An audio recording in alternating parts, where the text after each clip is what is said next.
రెండవసారి పురపాలక శాఖ మంత్రిగా ప్రమాణ స్వీకారం అనంతరం పురపాలక శాఖ విభాగాధిపతులతో మంత్రి కేటీ రామారావు సమీక్ష నిర్వహించారు. ఇక మాసప్ ట్యాంకులోని పురపాలక శాఖ కార్యాలయంలో జరిగిన ఈ సమీక్ష సమావేశంలో పురపాలక శాఖ ముఖ్య కార్యదర్శి అరవింద్ కుమార్, పురపాలక సంచాలకులు శ్రీదేవి, జీహెచ్ఎంసీ కమిషనర్ లోకేష్ కుమార్, జలమండలి ఎండీ దానకిషోర్లు, ఇతర ఉన్నతాధికారులు పాల్గొన్నారు. ప్రస్తుతం ఆయా విభాగాల్లో జరుగుతున్న అభివృద్ధి కార్యక్రమాలను మంత్రి గారిని అడిగి తెలుసుకున్నారు. దీంతో పాటు ప్రస్తుతం ప్రభుత్వం యొక్క ప్రాధాన్యతలపైన మంత్రి విభాగ అధిపతులకు దిశానిర్దేశం చేశారు.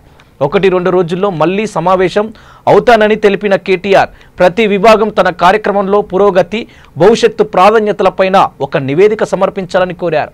నూతనంగా పదవి బాధ్యతలు చేపట్టిన మంత్రి కేటీఆర్ కు మొక్కను అందజేసి విభాగాధిపతులు శుభాకాంక్షలు తెలిపారు.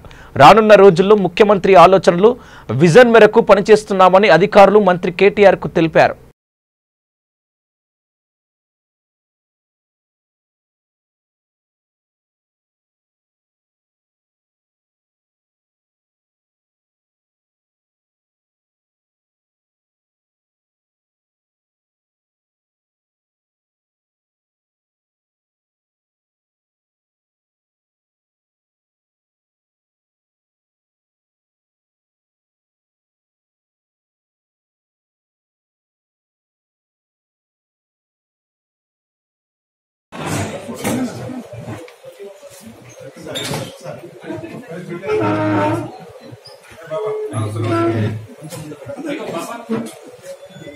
అన్నొక్కడే చేనే చేసుకుని అది కూడా